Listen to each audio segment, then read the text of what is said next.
everyone, it's Paul from PMD Photography, doing another tutorial on color grading. And if you want to stick around, I'm going to do a couple of extra ones to this particular image here, over and above color grading. We're going to look at two images tonight. We're going to look at a little nicer one and a little edgier one. And this is the final edit for this one, and here's before. So we're going to take this image and take this. This is out of the camera. There's nothing done to this image at all. We're going to add some color grading to this one and a selective contrast that I just kind of fell upon. I thought it was a kind of cool way to do it, and I'll show you how to do it. And I'm going to add a lens flare into this one too. With this one here, we're just going to add a color grading to it and sharpening. So in both of these images, we're going to do color grading and a sharpening technique that I really like, and I only use this in Photoshop. Can't use it in Lightroom because you don't have layers, but I like this technique for sharpening in Photoshop because it does not affect skin tone. So I'll go over that as well. So again, we're going to cover color grading and sharpening. And in this picture here, if you want to stick around, we're going to do a couple extra little things just to add to this picture. So we're going to start with this one here. And just turn that off. We'll start right from the beginning. So color grading for this one, I'm going to stick with one particular color grading. It's more of a color grading used in the fashion industry. And I've been using this one as opposed to any other one just because it just has a really cool look to it. And basically what we're doing, we'll put the picture back on here, is we're, for the lack of a better word, we're adding blues into the dark areas of the image. We're adding some yellows into the lighter areas of the image, and a tiny bit of green into the midtones. We're going to desaturate it, and then we're going to sharpen it, and it's pretty simple. So the first thing we want to do is add a curves layer. So click it up here, and it's just going to add a curves layer right on top. And we're going to get this panel here, and you click that, we've got a drop-down menu. And we want to hit the blue channel because this is what we want to address. We're going to add some blues into the darks and add the complementary color of blue, which is yellow, into the highlights. And this virtual line here, actually if you can see it, if we pull that down, you'll see a line right down here. This is more or less a virtual line dividing the blues from the yellows. And everything on the left-hand side is represents the darker parts of the image. Say down here, all the dark parts are represented down here by this graph. All the lighter parts over here are represented by the lighter parts of the dress and the top of that. So if we adjust this one here, it's going to adjust. If we drag it down, we're going to introduce, because we're dragging it down below this line, we're introducing yellows, the opposite of blue, into the highlights. So that's what I said we're doing. We're introducing blues into the darks. So we're going to go down to the darks here, and we're going to drag it up because this area of the triangle is blues and this is yellows, the opposite color. So we're going to drag that up, and I'm going to be fairly dramatic about it just to show the differences between the original image and the edited one. It's to taste. You just basically drag this up to taste. So I'm going to drag the darks up into the blue, take the highlights, drag them down, and just until the image looks good. And then I'm going to go to the next channel, green, and then it's just a tiny, the midtones are going to be in the middle. So the darks, the midtones, and the highlights. I'm going to click in the middle and drag it up a tiny bit, just a tiny bit. And that's it, really. That's it for the curves.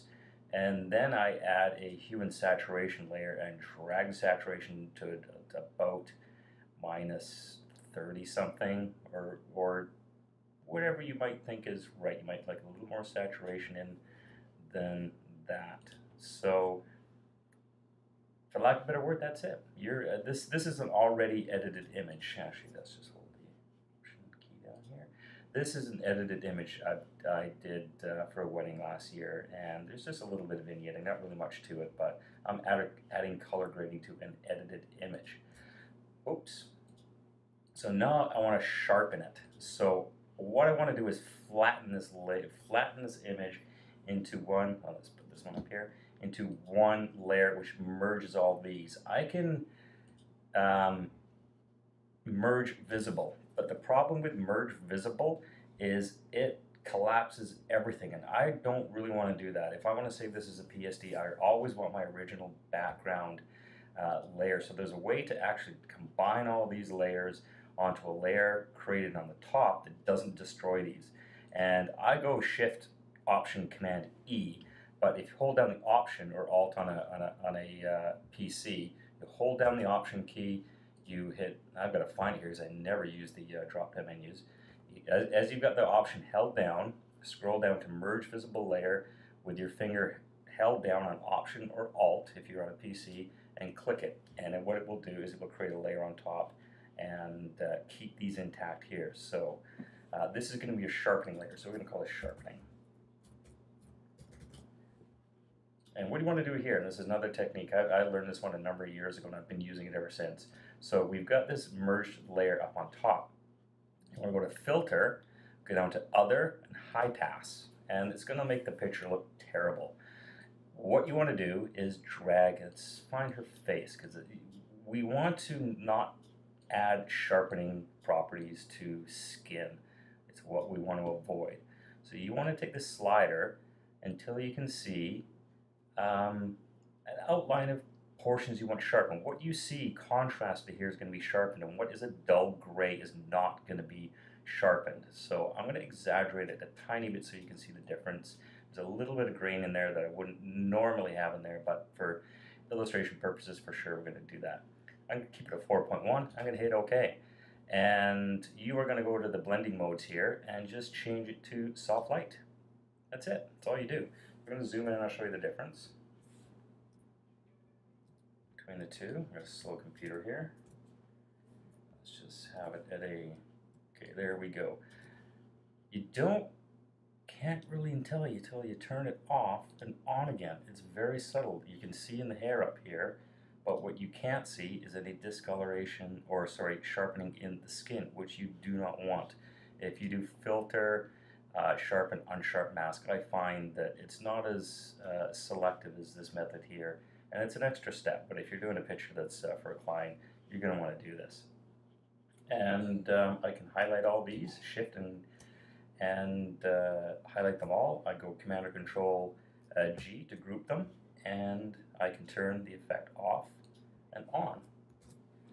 Go Command 0 to get the full screen. And very, very quickly, I've added some really nice color grading to this image. And that's it for that one. So we're going to go over to the next one here.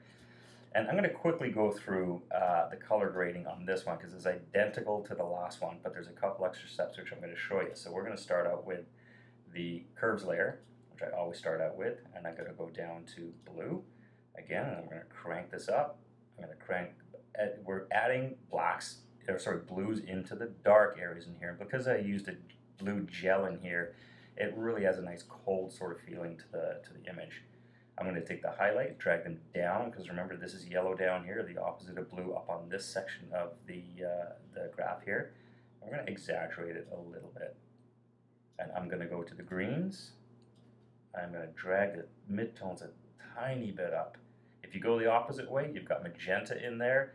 If you go this way, you add green, and magenta is the opposite of green. If you like that one better, by all means drag it down there. But I'm going to add a tiny bit of green in there. So let's kill that, and we're going to quickly add some, or take away saturation from the image. And that's exactly what we did to the last image, and that's the original, and that's with the color grading on it. I wanted to be a bit more dramatic on here. I wanted his face to be a little bit lighter. So this tutorial, if you're looking at color grading and sharpening, because we did it in the last image, is done. But if you want to stick around, I'm going to do a couple of extra things to this image that will make it look like this. Just a lot of extra punch to it, in my opinion anyway. So I've done my color grading and my hue saturation. I've brought that down. Now there's this new technique I like to use now, where just add another layer and fill it with white. So you can go edit, fill. I like shortcuts, but I'll do this because it's a little easier to follow. And we're just gonna turn the whole thing white. So what I want to do is I want to selectively choose some of the brighter portions of this image. So just fill this entire layer with white, double click on it. We're going to get this blend if gray area here, and we're going to blend it gray on the underlying layer. And we want to basically drag this black. What it is doing, it's eliminating the black and showing us all the whites on the layer below. But look at the harsh lines in here. I don't like that. So what you want to do, drag that all the way back, hold Option or Alt on the PC, and keep it held down, and you'll see that that splits. And when you drag it down, look how much softer it is. Now this is where you want to choose how much white or area of white. See, if I drag this all the way down here, you see how the whites become a little more selective, and as I drag this one down here, it becomes even more selective. And this is strictly taste. You just want to play around with this thing, and I like it contrasted, so I'm going to put it there. It's very harsh, so this is where, actually let's just hit OK here. And if you don't like it that dramatic, just pull down the opacity to where it looks more natural, and just look at the difference there. I like the desaturated, more contrasted look that it adds to that. It's really brings out that picture. And again, this is taste, so use this technique however you want on any image, because it is going to be different for every image that you do. This one, because I have the smoke and the face and this down here, it really brings that out here. Okay, now the last thing that I wanted to do is bring the lens flare into this image, and the reason I didn't want to is because I got a light source over here, and I want to simulate lens flare coming from here down here. So here's another cool little technique. I'm going to add another layer, but this time I'm not going to fill it with white. I'm going to edit and fill with black. Hit OK. Let's turn this off again. Keep a mental note of where that light source is coming from. We're about 80% down this side, 50% down there. So right there, keep a mental note of that. Turn this back on. Go to Filter, Render, Lens Flare. Now you see this image here? I've already done this, so it's in the same position. I'm going to put it to where that light source was. Now I'm going to, and you can choose any one of these, it doesn't really matter, but I tend to choose this one about 95% of the time. The brightness, totally up to you. Let's keep it around about there. And I'm going to hit OK. Now, it's really kind of looks silly. We want to get rid of all the black in there, so what we do is we put the blending mode of screen in there, and it will take away all the black from this layer and only leave the parts that are brighter than the underlying layer, and that's what screen does. But look at the difference between, let's group these. So I'm going to highlight all these, Command G, oops, not Shift G, Command G. So we can turn these two groups on and off. Look how I've got this one a lot crisper than this one underneath here. Because when I did this one earlier on today, I thought, well, I want to see a bit more of him, but I do want that lens flare in the back. So what do I do to make him more crisp? We want to eliminate some parts of this that are over top of him. So we're going to add a layer mask. This is where there's a million ways to do the same thing. We're going to take the brush, and I'm going to assume if you're watching this tutorial, you're fairly advanced, that you know painting black over top of that is going to eliminate and allow you to see through to the bottom layer. So we're going to hit the brush, we're going to paint, and whoa, okay, that's why that's doing that. We're going to paint on this, but I'm spilling over into the edge, and it's getting really, really messy, and I just think that's a little unprofessional. I want to mask him out a little cleaner than just taking the brush over there, but I mean, that does look okay. I can get away with it, but let's be a little bit more professional about it. So I'm going to fill that back up with white. There are shortcuts, but this is just easier. Well, not easier, it's easier for illustration. I am going to try to mask him out, and because he is fairly contrasted with the background, it shouldn't be that bad. I could stick with the wand tool up here. So I'm going to click the background because I want to marquee what is in that background image, not the stuff up here. I want to marquee him out of there. Actually, let's go Command J just to duplicate. I should have done it to begin with. So I'm going to do a rough mask here. Hit the quick selection tool, And you have this on plus. Basically, when you have your mouse held down and you drag around the image, it will check the contrast between what you're dragging through and the background. And sometimes it does a really good job of finding out the differences between, oops, okay, and I'll fix that mistake very quickly here. See that right there? It's a little bit over. You can go hit this minus here, but if you just hit Alt or Option, it turns it into a minus and you can just drag that. And I'm not going to go crazy with the masking here because of the tutorial, but that is pretty good right there. I do have a masking tutorial if you want to take a look at that. I'm just going to do a quick refine edge here. And refine edge is another tutorial. Just you can go to the masking one that I did, so I'm not going to go into this in detail here, but I'm just going to pull up Smart Radius, and it's going to fine-tune the edges here for me. I do not, with this picture, have to be exact because of the nature of what I'm doing. For output, choose new layer, because if you don't, you've got to duplicate the layer, and this just creates a new layer, and I'm not getting into this, it's a different tutorial. I'm just being a little bit more professional about it. So, oops. Okay, I've done a little bit of a mistake here. I should have just kept that the marching ants, but I didn't. So instead of going all the way back, I'm going to highlight this because I need the marching ants around this image because that's what I want to mask out.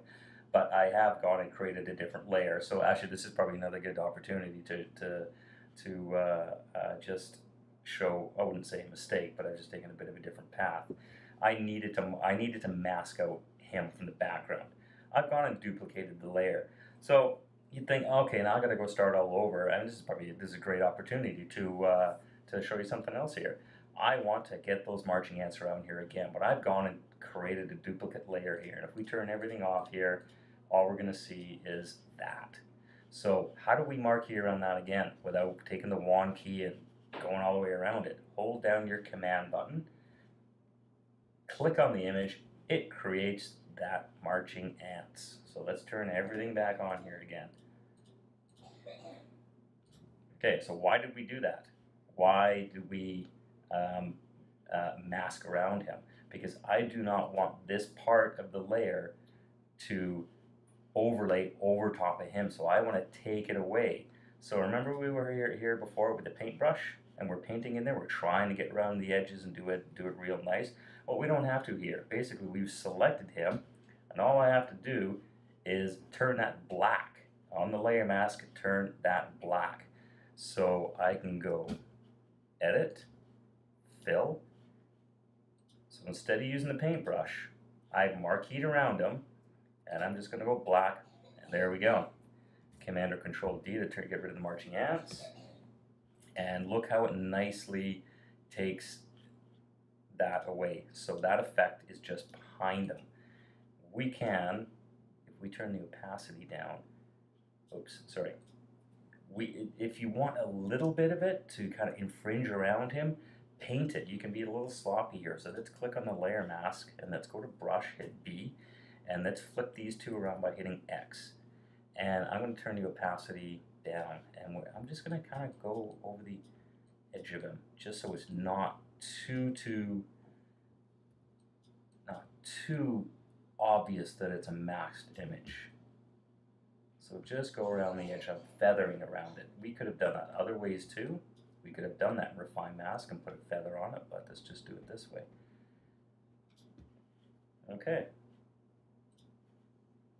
So turn that off. That's the original image. That is that image with color grading. My little selective, that's actually just block these all off here. We've done the color grading. We've decreased the saturation. We have added this layer to highlight some of the whiter features of this image. And that's a cool little one. I use that quite a bit now. And then we've added this lens flare. So we've turned, I'm not going to say we turned a dull image because that's a pretty dramatic image, but we've turned this really cool image into something really dramatic. And I think I'm going to send this to Crispin because I haven't even done this one for him yet. He might like that. So here we go. We've done this one here. We've done color grading. We have taken the saturation down and we have sharpened it. And we didn't sharpen this one. I'm not going to do it right now just because we already did it in the last one. But we have done the color grading on this one. We have decreased the saturation. We have added this layer of white to bring up the whites in his face and whatever we chose when we pulled those sliders down. And we have added this lens flare and also taken him out with the layer mask so it isn't so, it doesn't take the detail away from him. And that's it. That's your tutorial on color grading and sharpening and a couple little bonus extras. Subscribe to my channel. I should be doing one of these a week. And thank you very much, guys.